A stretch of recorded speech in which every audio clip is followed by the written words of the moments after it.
Diesel बसें बंद करने का आदेश 4 साल पुराना। पटना में हुई 17 डीजल बसों पर कार्यवाही। पटना में बढ़ते प्रदूषण को कम करने और कार्बन के उत्सर्जन को कम करने के लिए डीजल बसों को बंद कर देने का फैसला 2019 में लिया गया था। इसके बाद भी पटना की सड़कों पर डीजल बसें चलती रहती हैं। आखिर क्यों? कई बार सरकार ने इस डेट को आगे बढ़ाया, लेकिन इस बस वाले लोग नहीं मानते।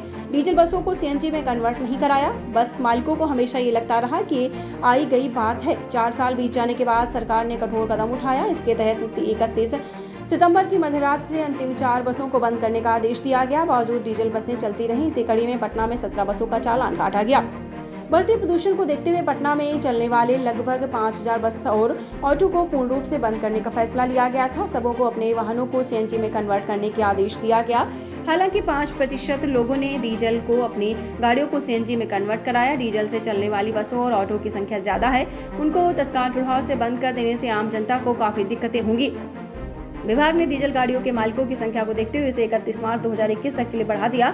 इस दौरान 30% डीजल बसें और ऑटो की सीएनजी में कन्वर्ट हो सकी। 23 सितंबर 2021 को नई तारीख तय की गई, जिसमें 40% सीएनजी में कन्वर्ट हो सकी। इसके बाद 31 मार्च 2022 तक की मोहलत दे दी गई। इसमें 60% को सीएनजी में बदला गया। इसमें लगभग 80% बसों और ऑटो को उनके मालिकों ने या तो हटा दिया या सीएनजी में बदल दिया। इस दौरान किसी पर किसी तरह की कार्रवाई नहीं हुई, लेकिन विभाग ने लास्ट में 31 अक्टूबर तक का आखिरी मौका दिया। उसके बाद 1 अक्टूबर को जांच पड़ताल के बाद पाया गया कि पटना के सभी रूट पर कुछ डीजल बसें और ऑटो चल रहे हैं। पटना के डीटीओ के मुताबिक कोई भी फैसला सुधार के लिए लिया जाता है। लंबे समय से चली आ रही व्यवस्था को एकाएक रोक देने से कई तरह की समस्याएं आ सकती हैं। 2019 में पटना में लगभग 3000 छोटी बड़ी बसें स्कूलों में चल रही थी। उसमें लगभग 40% 3 या उससे कम की थी।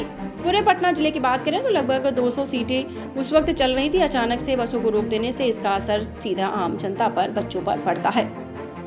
तो बताते चले, प्राइवेट तौर भी लगातार लगभग 95% लोगों ने अपनी बसों और ऑटो को सीएनजी में बदल दिया। अब डीजल बसों या ऑटो को रोककर उस पर कार्रवाई हो रही है।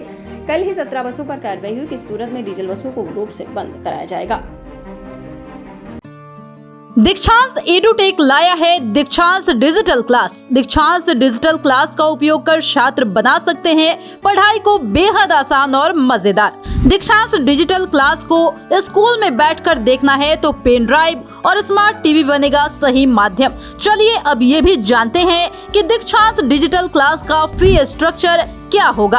नर्सरी से लेकर यूकेजी के लिए 7000, नर्सरी से लेकर दूसरी कक्षा के लिए 12000, नर्सरी से लेकर 5वीं तक के लिए 18000, नर्सरी से लेकर 8वीं तक के लिए 24000, नर्सरी से लेकर 10वीं तक के लिए 30000।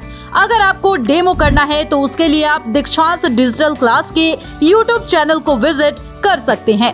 हमारे YouTube चैनल को सब्सक्राइब और Facebook पेज को लाइक करना ना भूलें। धन्यवाद।